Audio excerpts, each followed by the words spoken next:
Devotees of the Spitfire have been waiting a long time for a proper 48 scale kit of a Mark XIV, so it's no surprise that they've been eagerly awaiting the release of this kit.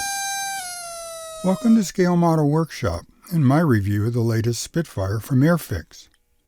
In this review I'll be going through the assembly of the kit, straight out of the box, so you can get a feel for how well the kit actually goes together. If you read the fine print on the outside of the box, you'll see that Airfix continues its manufacturing in India.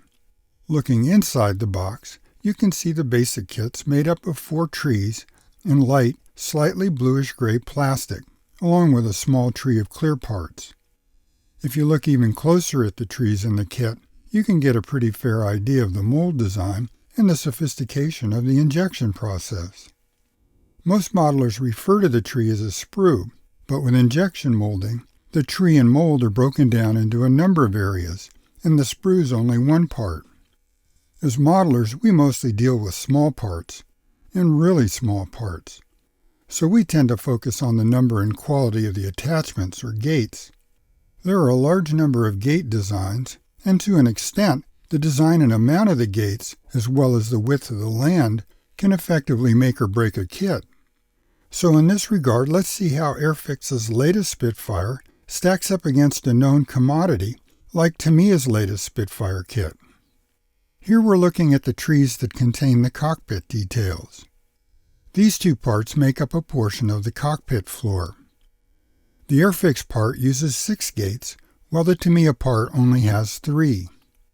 The lands on the Tamiya gates are small, well-defined, and minimally interfere with the detail of the part. Another significant design feature is that the land is long enough to easily allow access with a sprue cutter.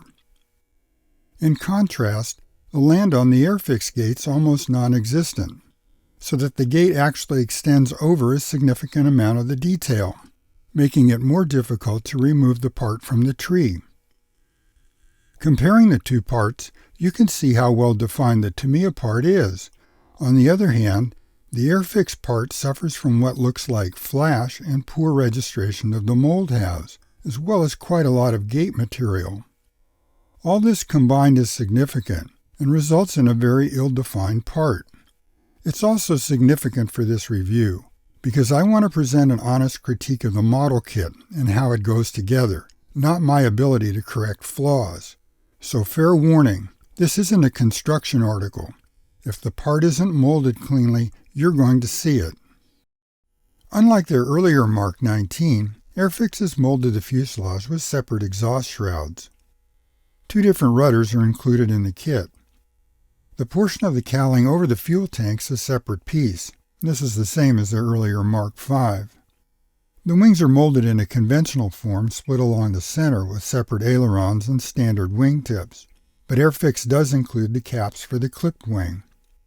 The horizontal stabilizer is made up of 4 pieces, again split through the center, and the elevators are separate. Overall surface detail is recessed. Assembly of the kit begins with the cockpit, and if you look at the instructions and parts breakdown, it'd seem that it pretty much follows the current design of a separate assembly, and indeed it can be assembled that way, but it wouldn't be my first choice. The 2 cockpit sidewalls are nice and thin. At typical viewing distance, the detail looks clean and effective. Zooming in does reveal a definite lack of sharpness. The sides are curved so they meet in the center. However, there's a complete lack of locating devices to relate them together. Instead, the instructions would have you rely on the instrument panel bulkhead to put things in a proper relationship. But due to the less than precise fit, proper's only a wish. You can see how soft and rounded the mating edges of the floor are, harkening back to a much earlier standard of plastic kits. Here you can see how thin the rear of the shell is and the slot between the rear bulkhead and locating tabs. Add in the flex in the structure, and you can see how things can get misaligned fast. My suggestion, if you want to follow the instruction sheet, start with the assembly on a flat surface like this. That way you at least have a shot at keeping the edges of the cockpit parallel. I know it's just me, but I'm not much of a fan of the guess glue and hope school of modeling. I kind of like to know that after I detail up a structure, it'll fit where and how it's supposed to. So let me propose a different approach. After all, who needs the instructions? I'm an American.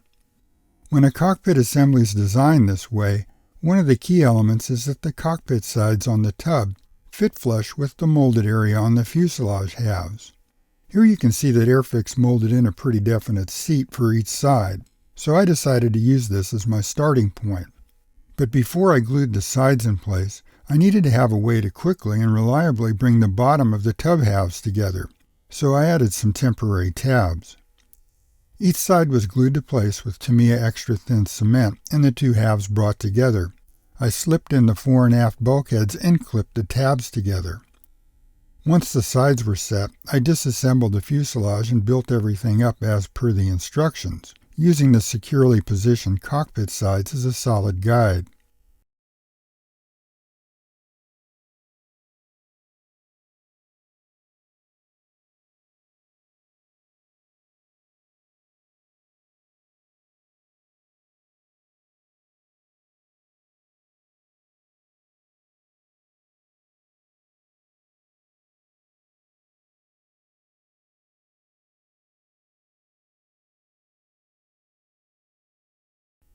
Everything seemed to go to place, and I'll leave it to you to decide if this level of detail meets your needs.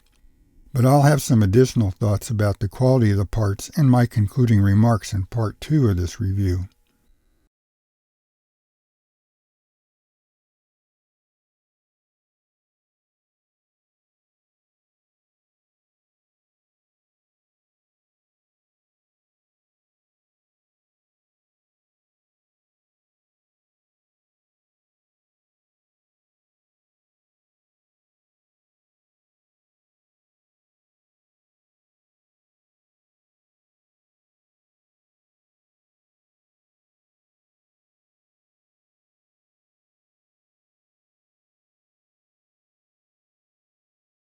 The fuselage was buttoned up, and the portion of the cowling over the forward fuel tank was cemented to place.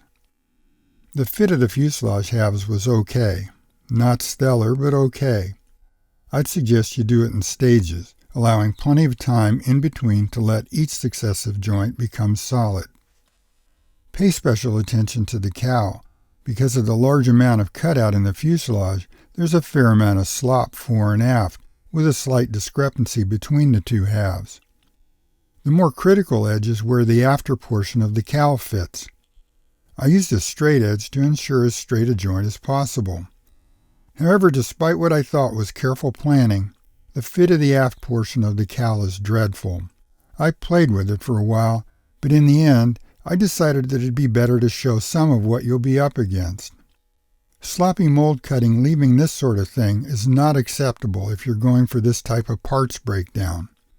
There was no point in having this being a separate piece, but if you do it, you need to be up to the task, and clearly Airfix isn't. I hope this half of the review has been informative, and in Part 2, I'll be finishing up the assembly and give you my final thoughts on this kit.